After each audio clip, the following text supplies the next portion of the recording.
Hey everybody, it's Sam. This is my initial post for Module 1. And one thing I did like about the readings book is that it segues very well with what we talked about last semester in Dr. DeVita's class. And to start off, I would like to talk about the disability status and different forms of privilege. It goes along very well with what I did last semester for my alternative project, and also I'll be continuing this semester. So just to give you a little insight about what I think about these. Last semester I worked with Gateway Clubhouse as my alternative project for Dr. DeVita, and I will continue that this semester as well. So I really liked the form of privilege for non-disabled people because it gives you the other side of people that do have disabilities. And the people that I work with are adults that have brain injuries. And some of these forms of privilege I think can also be applied to the people that have the brain injuries. Like the first one, it says non-disabled people can choose whether to be conscious of their disability status or to ignore it and regard themselves simply as human beings. Brain injury or not, regardless of the disability that a person has, I think they're still able to consider themselves as human beings and recognize that. So maybe I'm just reading that one wrong, but I think it can be for non-disabled or disabled people. Then towards the bottom of the page, it talks about people that are non-disabled don't have to deal with endless and exhausting stream of attention of their disability status. They don't have to ask for help without having to worry that people will assume that they need help with every single thing.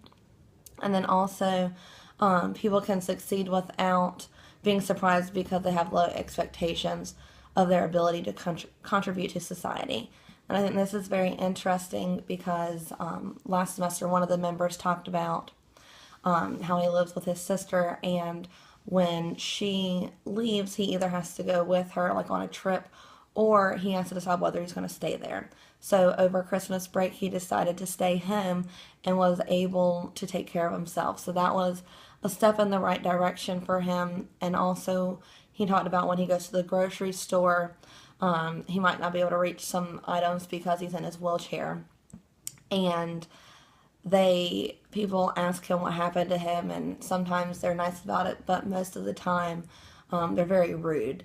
And that's I guess that comes to the last one where it talks about low expectations of their abilities, because someone with a disability might have that.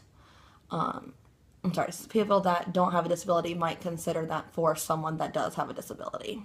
And then moving on to the last section of bullets, kind of what I just talked about, segues into going out in public, that they get odd looks, travel arrangements, being taken seriously and not treated as a child, and then living arrangements. These are things that people with a non-disability might not have to,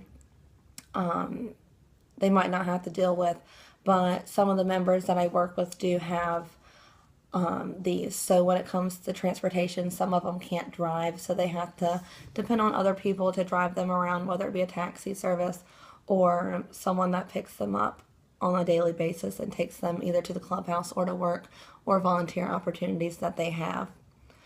Some do live at home, but others do live in homes that help them out, but they do not let that bring them down, and they want to work. The members that I work with, some of them have jobs, some of them are in the process of getting jobs, and sometimes at the clubhouse they all get together and volunteer once a week or once every other week. So it's interesting to see the difference between a non-disabled person and a disabled person, and it's some things I think that we take for granted, but this does shed some light onto it, how people can have privilege and maybe not even realize it. So that's all I have for y'all today. I look forward to seeing everybody else's videos and responding. I hope you have a great night.